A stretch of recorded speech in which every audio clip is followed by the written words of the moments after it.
Wednesday show for Changing Times, Changing Worlds. Tonight we are going to be talking to Jane Sibley, who is going to be talking about Norse magical medicine, folk magic, traditional medicine. In the old days, they didn't really differentiate between them. And Jane has been looking into, I met Jane in the Society for Creative Anachronism. And we have been doing, I do Saxon stuff, she does Norse stuff. But she comes from, she's been in Norway. It's very cool. Anyway, so I'm going to turn this over to Jane and use the chat or, raise your hand or something if you want to ask a question. So we're here to share information. Go, Jane. Okay, well, hi everybody and welcome to the show. Yay! Yay! For one thing, medicine in Norway was far more sophisticated actually than in the continent, because you didn't have, pay the priest X or Y and they'll pray, but you had actual medicine that worked, and this worked for man and beast. I wanted to first go over the types of treatments that would be administered, and some of the herbs that were used. Hygiene was very, very important, like lagerdagur, or lørdag in modern Norwegian is washing day, and you had like steam baths, the badstue, and which was very good at getting rid of lice and fleas. People had louse combs, so you go in and you take your sauna, as it were, and comb out all your hair, and that would get rid of the creepy crawlies for almost a week until you needed another bath. And the Norse also chewed gum. It was actually like spruce gum. You used to be able to get spruce gum from LL Bean, but you could chew the gum, and this got rid of particulates and sweetened the breath. The Anglo-Saxons hated when the Norse came, because the women would be attracted to relatively cleanly fellows that combed their hair, took baths, and paid attention to hygiene, because a sweet smelling person is a little bit more attractive, as it were. And I'm sure, Tchipakkan, that you can document that. Yes, we know that at least one person said it. Yeah. 10th century. Yeah. So the various types of medications that would be used, you would have like burned or powdered herbs such as an ash, and of course with oak, you burn the oak, and the oak ash would be astringent, and so this could be applied to wounds or in the mouth for toothache or whatever. Best and magically was having it charred by the blacksmith at the forge, because the blacksmith was, as a matter of fact, very much involved in magical medicine. Bandages, you would have the birch cambium, birch tree. You take the green cambium, and that could be laid over a wound, and that could be applied very firmly, and that was also antibacterial. Absorbent materials would be black bracket fungus fluff. You bracket a bracket fungus, and you carve out the fluff, and you put that on for seeping wounds. Plantain, which is those leaves which have the veins going straight up. if you crush that so the juice sort of runs, that was a wonderful bandage. And you can still use it to this day on scrapes and cutaneous injuries. Baths, you would have like a tub of something with various herbs and stuff in it, and you'd submerge a person in it, or the affected portion of a person in it. And as a matter of fact, in the sauna, when you're having your sauna, you're beating yourself with fresh birch leaves, you know, the birch branches, and that is very, very good. Oh, it smells great too. Bruised fresh herbs, yeah. As I mentioned, the plantain. A compress would be juices or saps or teas soaked into a cloth and laid over a wound, especially for inflammation or to cool, and you could do it hot or cold. Decoctions were herbs or seeds steeped in brandy or akavit, or any alcoholic beverage. Believe me, if alcohol was involved, a Norwegian would be right there. A dough, herbs and or grain chewed or crushed with a bit of water or melted lard and then kneaded into a dough and applied to the patient. And this was used in treating gout a lot of times. You form that around the affected area and just leave it there. They also had drops, pills, and lozenges. As a matter of fact, they even had, whatchamacallit, that you insert up your keister, beeswax with white willow.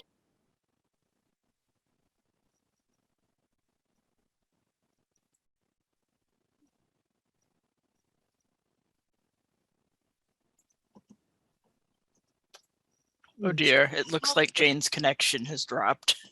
Oops, I hope she notices soon. But I'm going to say, I will note, I just checked over at Vermont Country Store and they don't seem to have the spruce gum, but they do have it at Etsy. So if you have a desperate need to get some spruce gum, and as I put it in the chat, plantain is also wonderful for stopping, if you stop a bug bite, bee sting. It's a wonderful thing. So we will also question, if anybody knows, is jewel weed unique to North America, or was that available over there? Because that's great for like poison ivy and other itchy. It is, and athlete's foot too, oddly enough. But was it over in I don't know if it was normal. Is she back? Let's see. I don't know. I hope so. Looking for her? No, that's a new login. No, something else. Okay. But not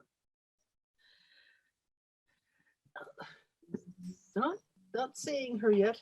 I hesitate to call her because she's probably, I don't want to get up and get her phone while she's. Can you text her? Yeah. She's not the most technologically advanced of our oh well, it's probably better to call her. Hey, jewel weed is, by the way, North American. Thank you. Seeing that poison ivy is North American. Yeah, makes absolute sense. Yes.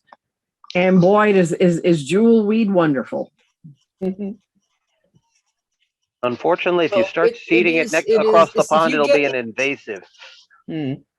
I just take what's naturally there, and unfortunately, I've never had to use it for myself because I'm one of those lucky people who's been 67 years old and lived for 20-some years on poison ivy rampant stuff and have never gotten poison ivy. Well, you probably haven't been desensitized to it. No, I never had it for it. I mean, I sat in a patch of it as a kid. And I've managed to avoid it for 64 years, and I'm going to try to avoid it for another 64. Yeah, I mean, I am cautious, but I've apparently am not allergic. Unlike my poor mother, who was hypersensitive. Yeah. Well, we all have our immunities. I mean, we talk about the whole COVID thing, and I look back, and in my entire 72 years, I have never once had the flu. And it's been a good 20 years since I had any kind of respiratory infection, and that was bacterial. So, Wow. yeah. Anyway, well, hello, everybody. Looks like we got a good crowd tonight. I'm going to go into lurker mode because I Jane just is a nuked very my popular dinner. speaker, and she knows her stuff. Well, okay, I'll take the opportunity if I can grab my copy.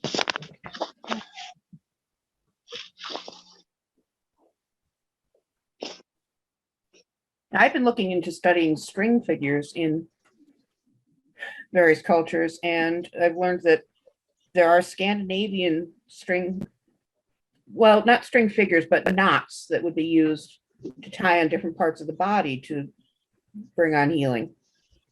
And that's something I'm going to be studying eventually here. I found an article about it I have to read. So for those who are just joining us, our presenter is experiencing some technical difficulties and is trying to get back on. Yes. Yes, we will. Does she know she's not on? I hope so. I am trying to get in touch with her. I thought I would take a moment to stick the her book up. If you are interested in this topic, this is her book, The Way of the Wise. And if you are interested in this topic, this is definitely something that you would be interested in. It's got all the Norse magic medicine and that she's supposed to be talking about tonight. So you talk amongst yourselves. I'm going to try and get in touch with her. Okay. Yeah, I got the book and I'm just getting ready to start delving into it. So I'm looking forward to that. I thought this would be a good intro. Yeah, I need to get it myself. Go ahead. It's available on Amazon, and I have a link. She said, which I prepared. There it is. But you probably get it from Jane just as well. So I continue to go back to trying to get in touch with Jane. I'm going to mute myself because I'm going to be talking to myself. I can't feel like I can.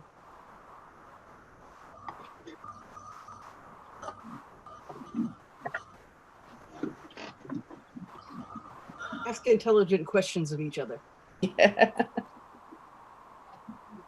That's asking a lot.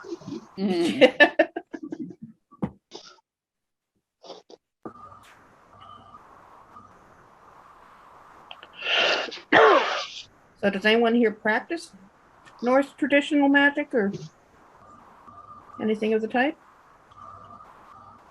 I was taking this because I'm actually interested in it and thought this would be a great intro. Yes, it will. Once we get Jane back. Once we get Jane back.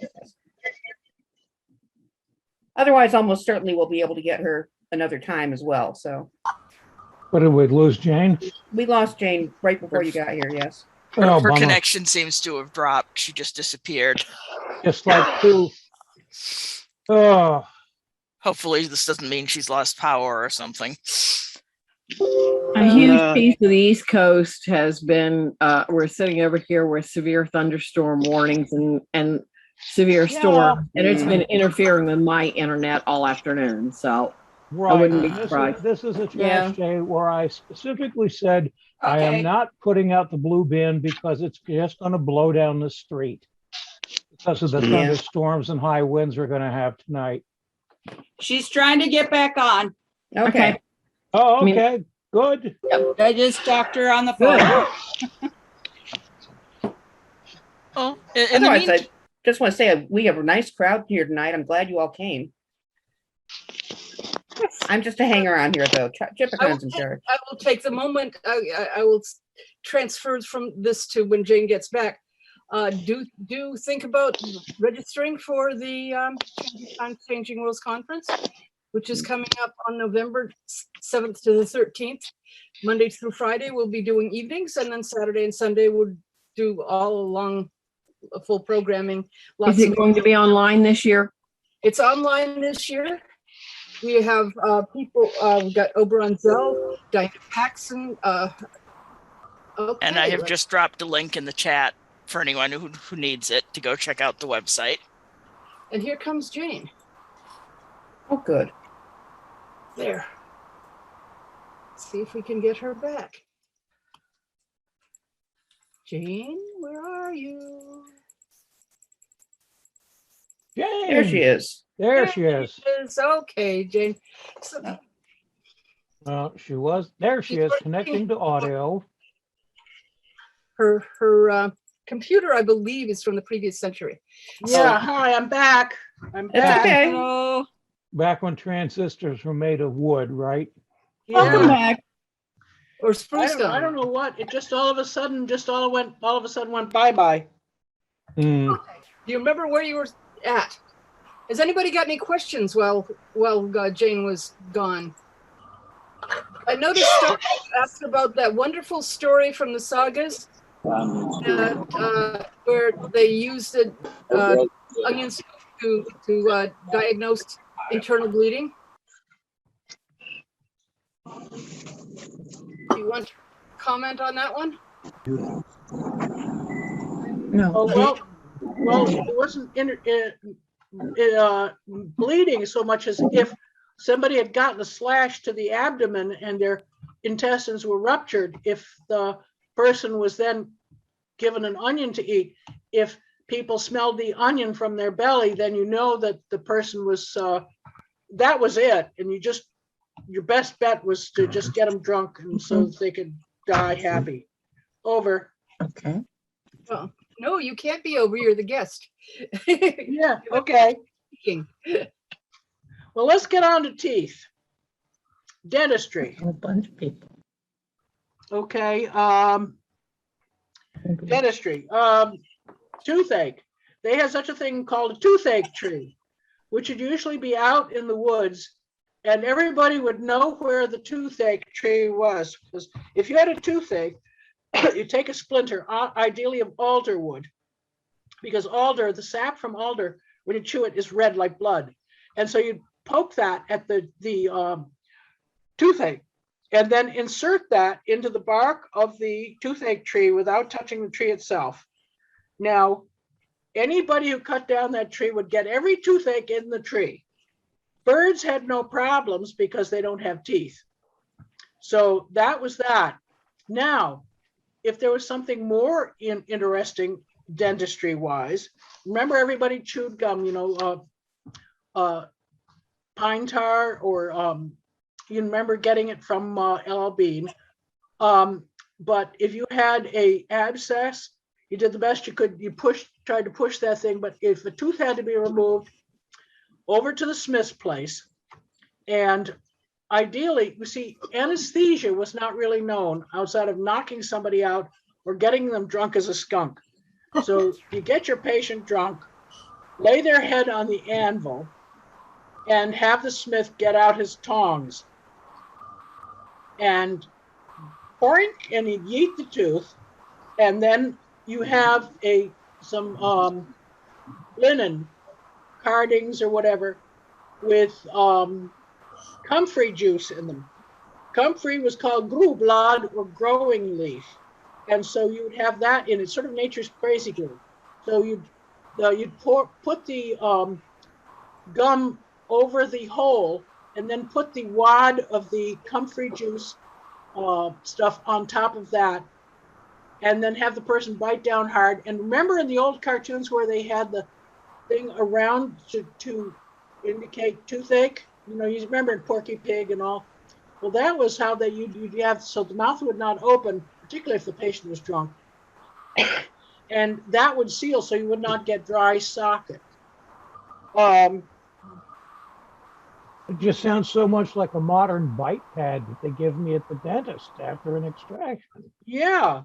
I mean, linen and a natural coagulant. Yeah. That's incredibly interesting. Well, comfrey, they tell the midwives to be very careful with it because you can seal up. It seals wounds quickly, and you could seal up bits that you didn't want to seal up if you after a birth. So yeah, it was. It's sort of nature's crazy glue. it really is. Yeah. Now, eyes. Well, some people might be affected with the evil eye. Some people were born with it. Some people wanted to get it. If you were diagnosed having the evil eye, this is why you would never look anybody in the eye. You'd never look an animal in the eye, lest you curse it. And so, you know, that was sort of dark powers. It was called Ovund. But then there were people that had sort of shiny eyes, especially kings or great lords. And you see this in Egypt and also in Japan, where the royals would have their eyes sort of masked so that they would not dazzle. And in Egypt, you know, where people would, you know, not look at the eyes of the rulers. The Norse, you know, but anyway, supernatural sight. We're seeing into so far seeing, or troll seeing it's called. It's like clairvoyance, and some people would be able to see like other worlds. For example, to get clairvoyance is if you had a horse, you would look through the bridle, and through the bridle you could see. Cats could always see. Anybody who's got a cat knows when they see something. I'm just trying to keep clear. Now,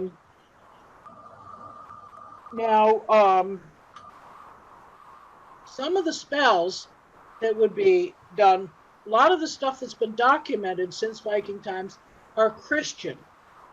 And there's a typical Christian spell to treat floaters in the eye. You know, sometimes you get floaters. You know those little things that wander around in your eye? And this one is early 1700s.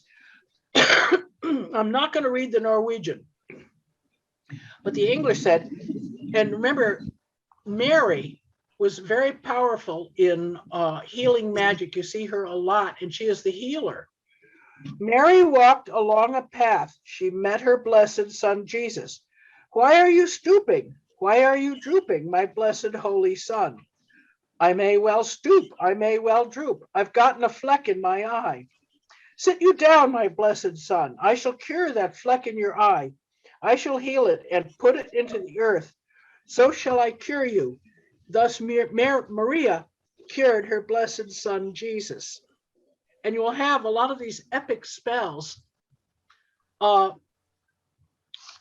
with against like gout and a lot of other things. You will have these reciting things. Epilepsy. We're going to the brain and the nervous system now. I'm just trying to keep my eyes on the time. Epilepsy is called fallesyke or falling sickness. Let me just see. Did the Norse use hagstones, or is that a Celtic thing? Yes, the hagstone was used. That's a stone with a natural hole in it. And what that would be done would that be put on a thong, and that would be put on the bar of a plow, and that would be always flipped to the sun side.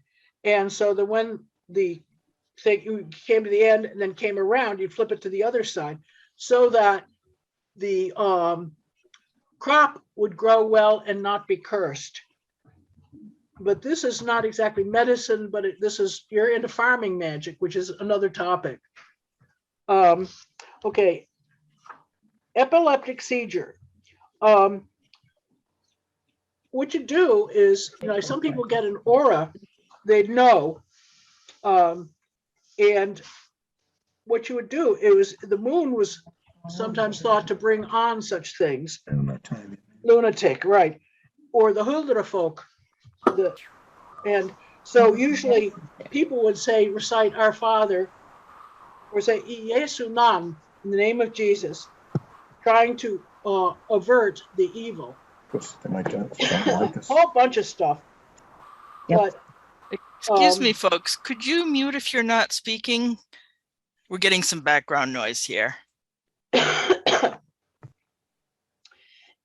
In some cases, like if a person was executed, an executed criminal, when the axe fell and the head fell off the executed criminal, people with epilepsy would dash forward to drink the blood flowing from the neck of the executed, thinking that that would cure the epilepsy. Well, I don't know. There were all sorts of very odd spells for that. Depression was called musot, and that how you would treat with that would be to measure. Now, to measure, you would take like string, and the string that I knew was the yarn made from the wool of a white sheep and a black sheep carded together to be gray. Tchipakkan, you've seen that I have. Mm-hmm. And so that would be from the top of the head around the ears, all the way around, so you'd get a person's measure. And the guy, you had the extra bit. And that could be treated when the person was unconscious, or you couldn't do dramatic treatments with them.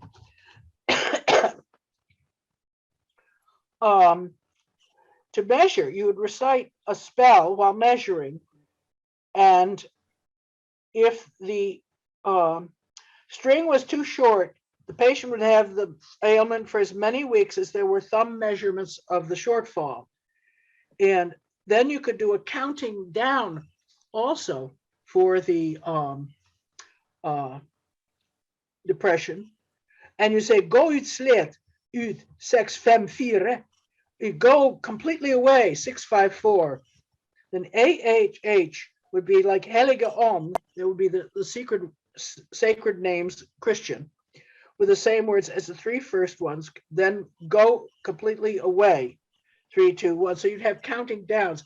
It's sort of like the abracadabra, cadabra, dabra, you know, the pyramid counting down. And so that the AAH would be Amen, On Heli, Amen, the Spirit Holy. And then one of the enchanting things was, this was from 1885. I'm settling myself to do for. To do for is to deal with depression and jaundice and lack of appetite. They covered all sorts of bases. You know, you didn't want to just nail one thing. You wanted to get everything, whether it was flying or creeping or swimming or crawling or whatever. So I am settling myself to do for depression and jaundice and lack of appetite. I shall enchant them from the marrow into the bone, out of the bone and into stone, out of the blood and into the river, out of the skin and into weather and wind. And there it can journey all around the world where it cannot harm anything. Sometimes something would be sent to the Blue Mountain. And you'll see there's various places in Scandinavia that are called the Blue Mountain, where witches were supposed to meet, but where things could be sent. Or you'd be over 7 waves, over 7 hills, and over such, and there it would remain for the rest of time. So you would send it there. Mental illness would be literally vordstolen, which is a stolen mind, and it'd be schizophrenia or whatever. And so you would have to enchant them, but essentially you did not have any medical thing. It was magical in treatment. And so, for example, a soldier in full uniform and in silence goes to the patient's home on 3 successive Thursday evenings, remember Thor, Thursday evenings, and in silence shoot silver bullets, ideally made from inherited silver, over the patient who would be lying in bed. The closer to the patient's head the bullet passed, the more effective the treatment. If the bullet lodged in the wall, that was a good sign. If it ricocheted, the treatment was useless. And ideally, you went across, underneath, and across. Again, here's a Christian element. Amnesia. You had a lot of people that had amnesia. It was like, for example, they would not remember their home or whatever, and usually it was like the elves would take them or whatever. Treatment would be to eat something in a hole in a cow's femur, but whether, and then you slap the bone against the eater's mouth. And you know, hey, if anybody got slapped with a cow's femur, you'd remember it. Headaches, yeah, you got headaches with hangovers. There was all sorts of very interesting treatments. And I'm just not going to read all the medicine because we're running low on time. I only have a half hour left. Stroke is a sudden thing. As a matter of fact, that could have been in later times caused by Odin with his spear, because that struck silently. Thor was noisy. And a stroke would be like on a blood vessel or aneurysm breaks where you had a clot lodged in the brain. And it was believed that it was the underjordiska, also the under earth ones, that caused that. Sometimes it was a walking dead, but it was obviously caused by magic. So you had all sorts of superstitions. Do not pee into water, you know, a brook or a pond, before warning the spirits there that you're going to pee, because they don't like being peed on and they would take revenge. So paralysis, you know, you just had to splint the leg or put the person in a wagon or whatever. Dry skin, again, you had ointments that you would put on the skin, particularly lard based. And skin tags you just chop off. Corns, nothing supernatural, but you just you could shave off the corn and just try to put a bandage on it. I'm not going to go into all the stuff that I've got, because I've got a lot of stuff. Boils, you could get a throat boil or whatever, and there it was a problem not only for people but also for domestic animals. And so you would have magical spells commonly used. There was one that says, "There is a lion in my chest. It shall be cooled. It shall fall off before the sun sets or before the sun rises." So, you know, you have little spells, you recite. And sometimes you would recite, you'd have the wise woman recite into like a handful of flour or salt. And they'd mutter really low, and so that you wouldn't, then that would be applied. And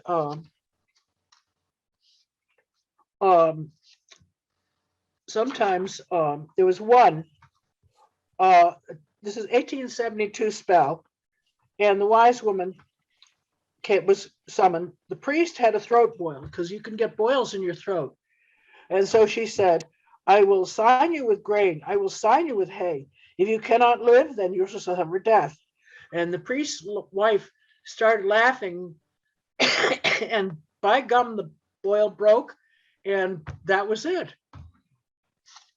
In Sør-Trøndelag, it's an area in Norway, you used dried dog turds as a poultice against that.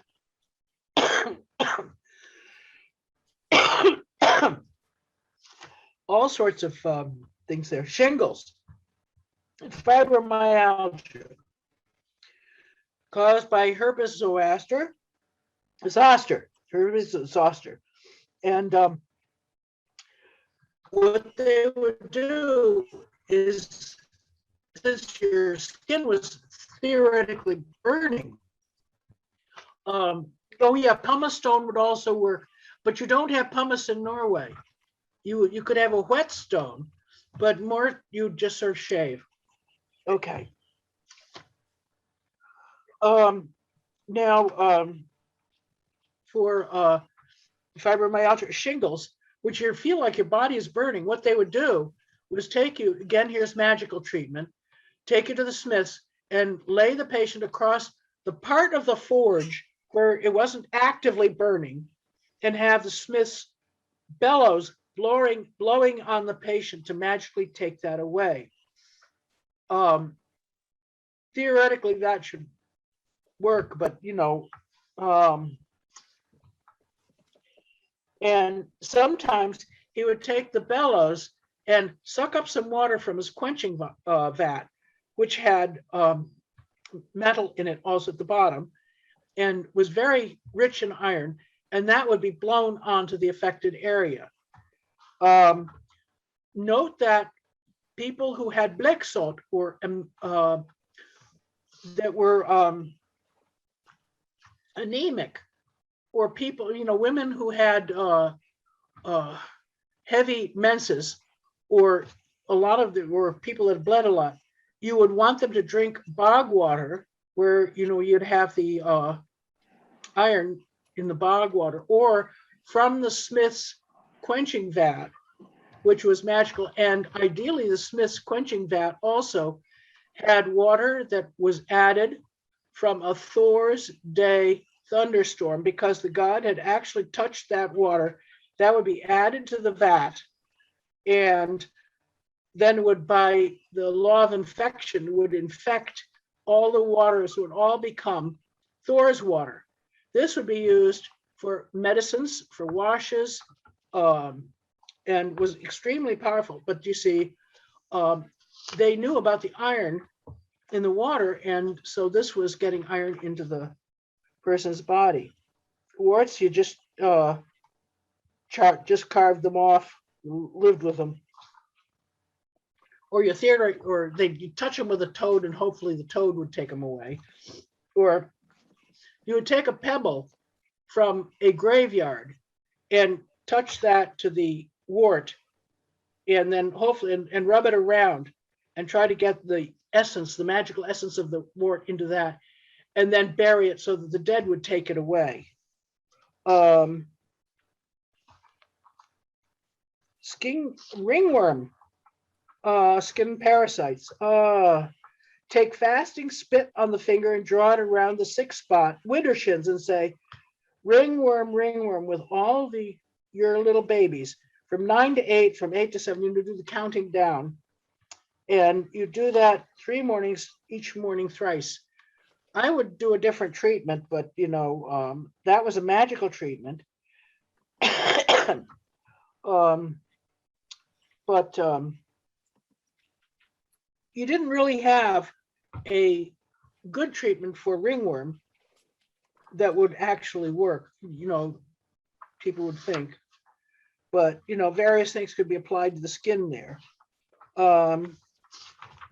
Leprosy, incurable, you just have to go to a leprosy place. Intestines, guts. Okay, if people had diarrhea, that was thought to be magically induced. And so you take a bone from a grave. Ideally, the bone should have a hole in it. Get some feces from your target individual, stuff the hole in the bone with it. Then go to the brook and let the water wash the feces out of the hole. The stronger the current, the more dramatic the diarrhea curse. In other words, and you also wanted to get water from a brook that flowed from the north to the south, because the north was the source of magic. And this was also from the Sami, because the Sami were to the north. You used to call the Sami laps, but lap in Norwegian means a tattered piece of cloth, and that's a denigratory name.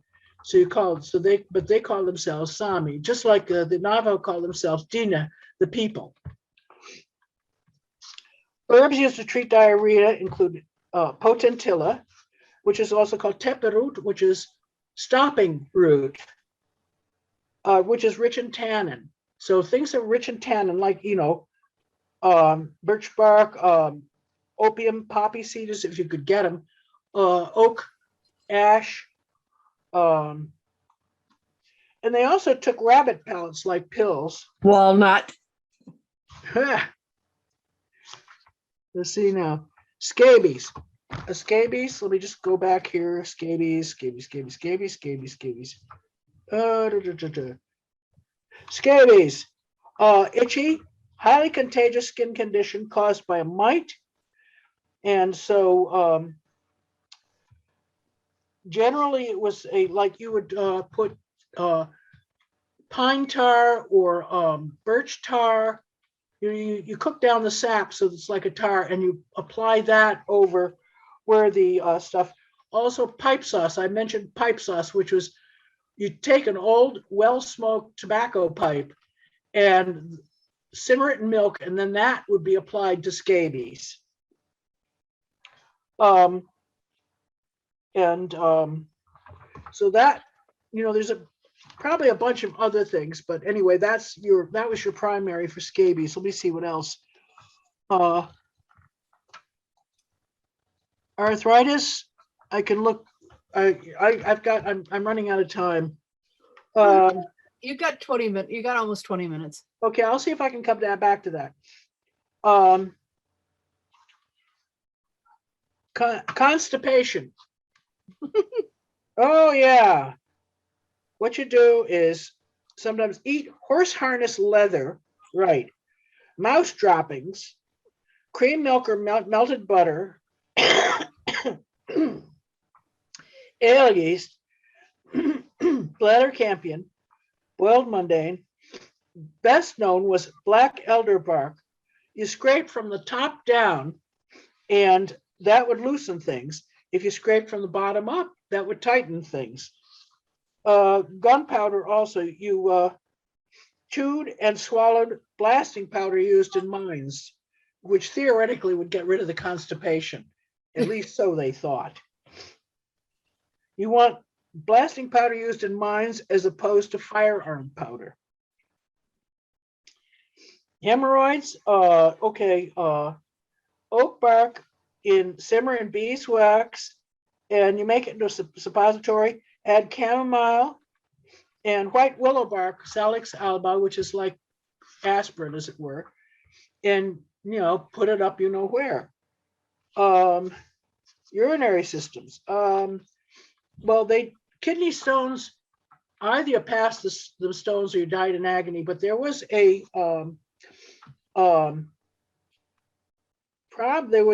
surgeon in Iceland in the 13th century who was did surgery on a man who had a kidney stone lodged partway down the urethra in the penis, and so he slipped down and managed to get it out.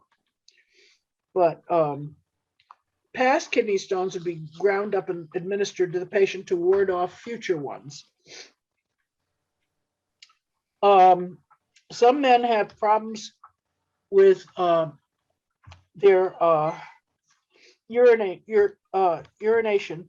Uvi ursi, which is bearberry, was used to treat urinary infections, just as also lingonberries and horsetail tea.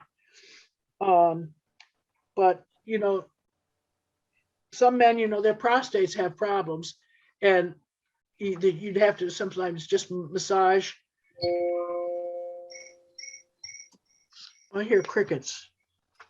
That's my signal that we got 15 minutes to go. Okay.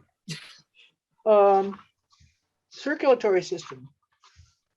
Note that they didn't know anything about the endocrine system. So there's nothing there particularly there.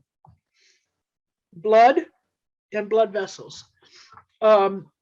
Hemorrhage. You'd have a blood stopper, a person that could enchant the blood to stop. Sometimes if you just told them the name of the person.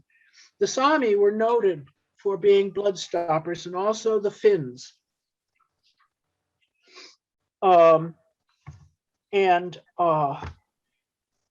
Human blood was thought to have anti-demonic powers. Now, they had something called cupping. So if there was bad blood, they would cut or carve, and then you put a cow horn and you suck out the blood, the bad blood, so that then all of a sudden the good blood could take over.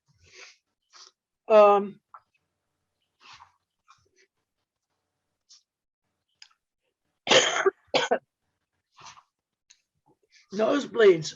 You just get a wad of linen with the comfrey on it and ram it up the nose. You had a lot of that in the wintertime, particularly, the dry air in your cabin. Sometimes they use a plug of fresh horse manure, but I wouldn't want that. I'd prefer the comfrey, honestly. Respiratory system. Asthma. Okay, here we go with asthma. And that goes, it was known certainly in saga times, and it was called narrow in the breast. Buckbean leaf tea, which had to be picked before or on midsummer night. Lingonberry tea, which is diuretic. Nettle slurry. Steam. I remember steam from simmering coltsfoot leaves. And remember, coltsfoot is also good against cough. So you could simmer coltsfoot in honey, and that is excellent. Again, that's a cough syrup. Pneumonia, well, you just did the best you could, kept people warm. Tuberculosis, again, that was a bacterial thing, and they didn't know about bacteria or viruses. Sneezing, oh well, so people sneezed. But if somebody sneezed while a corpse was carrying out the door, that person got a hint of death. In other words, they might know if and when they were going to die, but you just didn't want to.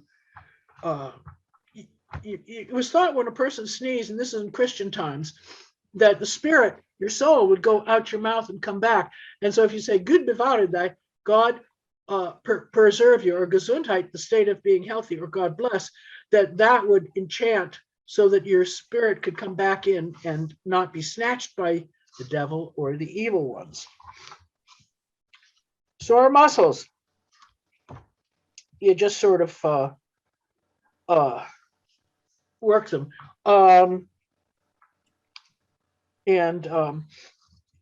Woody crane's bill or field gentian would be used on sore muscles, but mostly it was just the under earth ones that would all of a sudden give you a sore muscle, as it were, instead of sometimes when your muscle just catches, you get I forget.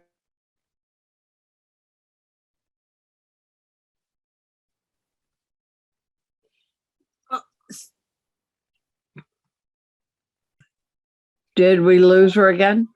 We may have. Are there any other questions that we can try and grab if she's Yeah, she seems to have frozen. Well, I was wondering, we've talked about a lot of chronic conditions. Did they have any approach to things like chronic fatigue, which is just a severe case of the everyday can't evens? No, not just, but. Well, it's the way it feels. So. All right, looks like she fell off. Would the fine tuning to do chronic fatigue even have been defined as opposed to other chronic things where there is not energy from other underlying conditions? Right. Well, I know she mentioned fibromyalgia, but and that's I would not associate that the way she did, but but that could be it, because at a certain level we're looking at a deficiency of vital energy and whether it manifests, because I know that I have fibromyalgia and I don't get the crippling muscle pain that Jen does, but I have this paralyzing fatigue on a regular basis. And I want a garnet the size of a golf ball to help build up my first chakra or something. And So I got a raw one the size of a shooter marble somewheres, but golf ball, I haven't seen one that big. yeah, well, they tend to be small, but if you got a garnet Aggie, that would be kind of fun. But, Garnet Aggie. A garnet egg. Okay. all right, so there we have our marble shooting discussion. And there are things that where is mental, emotional, or physical things in that where you can't do mental, you can't do emotional, you can't do physical. Yeah. And the Those other thing, overloads, or is it temporary overload, or is there an ongoing condition? well, to a certain degree, I'm feeling the ongoing stress of 2 decades of constant medical and financial setbacks. And I don't know how much damage that's done, but it does raise the point that if you go up from the first chakra to the third, which there you're talking about exerting your own power. And I feel like a lot of days my power's been shut off for non-payment of the bill. And, I look at that and it's just, that's so frustrating because there are all these things I want to do and all these things that I need to do, and yet I struggle to do them. Yeah. Hey, Griffin Brook, reach out to me online. Okay. On or wherever, because I've got some things that I've learned that can help. Okay. Yeah. I'm gonna throw a couple things in here too. One of the things is that even in the Appalachian, the conjure traditions, there are a lot of you were expected to have 8 talent or another talent, and the seeing would be one, and prophetic dreams would be another, and that stopping blood would be another. And so if you didn't have somebody who happened to have the right talent around, then you would turn to the herbs, which would be like your over-the-counter stuff, as opposed to the going to a doctor. If there wasn't a doctor right there, you'd go to yourself. And yarrow, I know, was for blood stopping, was an incredible styptic. When people were going out to cut down the take their sides and and harvest the grain, they would, if they saw a yarrow, they would tie one around the handle of the side so that it would be there if they cut themselves. And it is a wonderful styptic, the juices of the crushed yarrow. Yarrow is awesome. Just let's put it this way: everybody in the ancient days probably had their own batch of herbal remedies that they knew, and they probably went through the family, and it probably tended to be similar to the ones that work for you, and you're not going to, if it's not something your family gets, you're not going to be you're not going to have learned it. But if you get together with other folks, I'm bringing sure it into a slightly more modern, if you look at Culpeper's herbal, you'll find a whole lot of stuff based on the 16th or 17th century forward. Lots of stuff that actually crosses continents. So if you look at get a Culpeper's herbal, you'll find all kinds of things that are very interesting. How many people think Culpeper is very late and highly attached to the Mediterranean area, which Jane has often commented that, well, that's grits and gravy to people from Norway. Well, yeah. But I've just started reading a book called Old English Medical Remedies, in which they actually warn you at the beginning, please do not try these, because recently, I think it was about 10 years ago, some students at a college in England actually did try one of the remedies, and it proved to be quite effective even against Staph aureus and MRSA. So Really? So they said it worked, but don't do this? Really? Well, what they're saying is that some of them are working, and we're going to try and figure out why it's working so well, and we're going to use it professionally, but you amateurs shouldn't just be taking. You shouldn't. Please do not take your rabbit pellets as a remedy. Well, don't experiment. Really? Really? I don't want to like take rabbit pellets or sheep pellets and dissolve them and make it into something and inject it IV. Hello. Well, you know, if you look at the concept of risk and benefit, it stands to reason, and I've seen this played out a lot in ordinary everyday medicine, that some of the most powerful and effective remedies are potentially the most dangerous and must be studied thoroughly and applied with great caution. So you might find something that is incredibly powerful against some disease. Okay, I've got Jane here on my phone. Oh, okay. Can you say? I can hear you. Okay. Hi.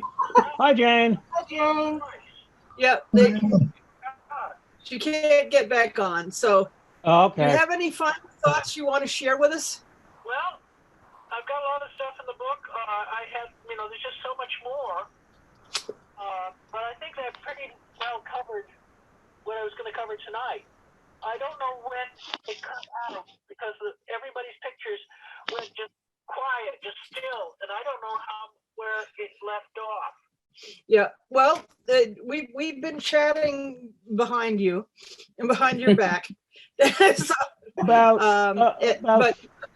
we haven't been slandering you. Well, looking at the timestamps on chat, you went away at about 8:47, 8:48. Okay, we've lost about another 10 minutes. Do you have any final questions before we give up? I think at this point. No, I'm ready to dive into the book that I already have. I'm ready to go for it. You mean you actually want to read it? Oh, you're getting a whole lot of book. They all want to buy your book, so that Yes, I want to buy the book. That sounds good to me. Maybe It just moved up 3 notches up on my book tower. Well,